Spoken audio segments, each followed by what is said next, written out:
says here in it, in the gospel, the righteousness of God is revealed from faith to faith, as it is written, the just shall live by faith.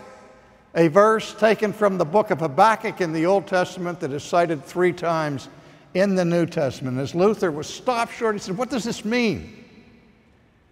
That there's this righteousness that is by faith, and from faith to faith. What does it mean that the righteous shall live by faith?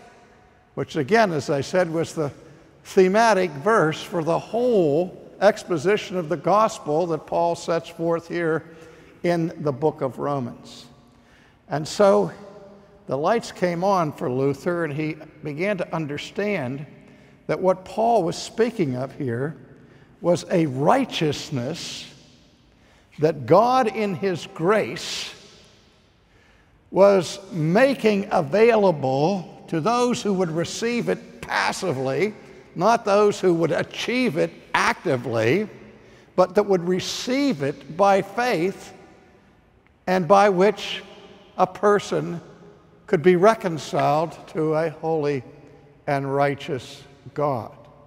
Now, there was a linguistic trick that was going on here too, and it was this, that the Latin word for justification that was used at this time in church history was, it's the word from which we get the English word justification, the Latin word justificare. And it came from the Roman judicial system. And the term justificare is made up of the word justus, which is justice or righteousness, and the verb, the infinitive, facere, which means to make. And so the Latin fathers understood the doctrine of justification is what happens when God, through the sacraments of the church and elsewhere, make unrighteous people righteous. But Luther was looking now at the Greek word that was in the New Testament, not the Latin word, the word dikaios, dikaiosune, which didn't mean to make righteous, but rather to regard as righteous, to count as righteous, to declare as righteous. And this was the moment of awakening for Luther.